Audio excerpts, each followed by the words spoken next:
Redwood Materials is a startup that has the potential to become one of the most important companies in the world, and yet very few people are talking about it. Redwood was started by JB Straubel, the co-founder and CTO of Tesla, for 15 years. There might not have been Tesla without JB. JB was critical to accelerating the electric vehicle revolution and bringing forward the green economy. And now his next big play is focused on one of the most critical aspects of electric vehicles, the battery. The CEO of Redwood Materials was at Tesla for 7 years and helped establish Tesla's first gigafactory. Redwood may only be 7 years old, but is already worth $5 billion and has received over $1.5 billion in venture capital. It also recently was awarded a $2 billion loan from the federal government, and they are just getting started with their first 2 production facilities. Let's dive in. Redwood Materials is creating a circular supply chain to support the green energy transition. By creating a fully closed-loop supply chain, Redwood can lower the environmental and economic costs of the electric revolution. Redwood is recycling lithium-ion batteries to be refined and then remanufactured. Batteries often account for 20 to 30% of an electric vehicle's costs. Redwood is building the cathode and anode of the lithium-ion battery, which are the 2 most critical parts. The cathode, which is made of lithium, cobalt, and nickel, and the anode, which is made of copper foil. This represents 80% of the battery cost, which is currently entirely made overseas today. Why does this matter? Our electric future requires lithium-ion batteries. We must carefully manage this supply chain. Today, nearly all anode copper foil and cathode production globally happens in Asia. This means that battery materials must travel tens of thousands of miles before they make their way into a final product, like an electric vehicle. Without domestic production, U.S. battery cell manufacturers are estimated to offshore more than $150 billion in economic value for anode and cathode components by 2030.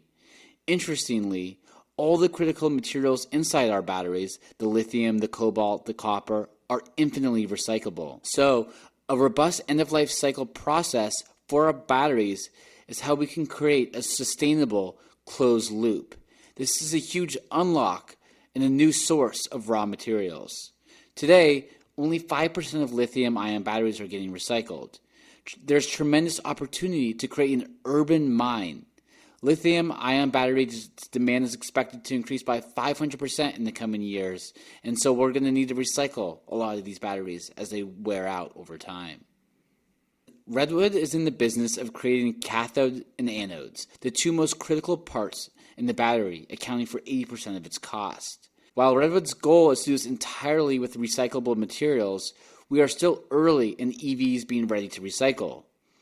Redwood's production of copper foil anode will outweigh the current supply of copper recycled from their battery recycling operations, so Redwood will be sourcing other domestic recycled copper. Today, the U.S. exports several 100,000 tons of copper a year to Asia, so Redwood's utilization of this secondary supply will ensure this critical metal stays in the U.S. and is put to good use. Virgin mined metals versus Redwood's recycled metals perform the same electrochemically. In some cases, Redwood's materials even prove to be better.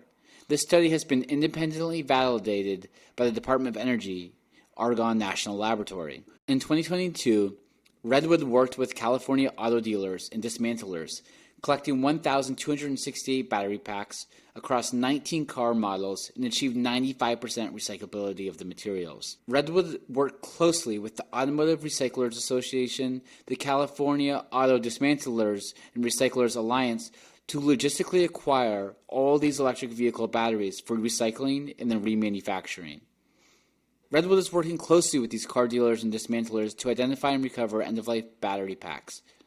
Redwood then packages, transports, recycles these batteries, and returns high-quality, remanufactured material to be used in battery production.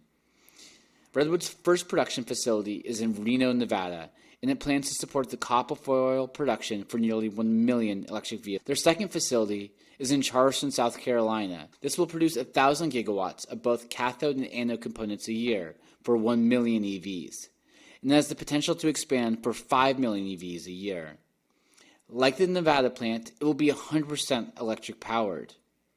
South Carolina is home to 500 automotive companies and 72,000 auto workers, making this a great location to build a facility. Redwood acquired Redux, which is the EU's leading lithium-ion battery recycler based in Germany. The EU has been quick to adopt EVs, and this is a very strategic move for Redwood. By 2025, Redwood is aiming to produce 100 gigawatts a year of cathode active materials and anode foil for 1 million electric vehicles. And by 2030, Redwood expects to produce an output of 500 gigawatts a year of materials, which would enable enough batteries to power 5 million electric vehicles, or nearly half of the U.S. annual vehicle production.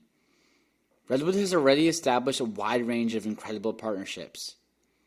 Panasonic and Redwood began to partner in 2019 as Redwood helped recycle Panasonic scrap from their Tesla Gigafactory battery production. Currently, Panasonic supplies batteries for Tesla. Redwood will now take the copper from Panasonic scraps and remanufacture it into copper foil for an anode that will be returned to Panasonic to make batteries. Panasonic will source Redwood's cathode material for battery cell production in Panasonic's new Kansas plant, which will come online in 2025.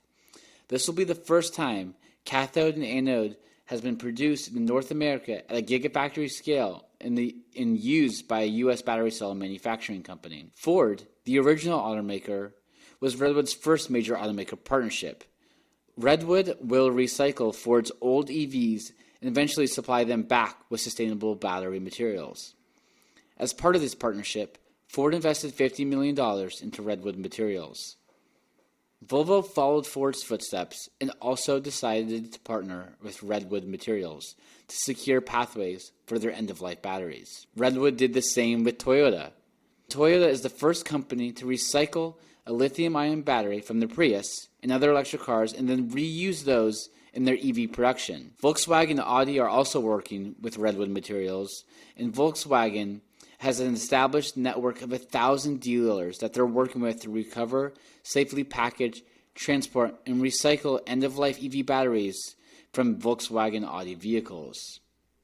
They are also working with the Audi partnership to recycle consumer electronic devices. Redwood is also decommissioning and recycling major energy storage system in Hawaii of old solar panels. The most significant challenges associated with battery collection and recycling is logistics. The key to reducing logistics costs for end-of-life battery packs is to achieve economies of scale through increased collection volume, and Redwood is confident that over time, as end-of-life battery pack volume increases, the logistics will decrease so that battery costs will become assets that will help make EVs more sustainable and affordable in the long run. In conclusion, Redwood has already established themselves as one of the largest battery recyclers and producers in the U.S. They have secured a massive $2 billion loan from the federal government to actively scale up production facilities in both Reno, Nevada and Charleston, South Carolina to secure battery production for 1 million EVs by 2025. The company recently raised a $1 billion Series D from investors and is now well positioned to create a closed loop for our battery supply chain.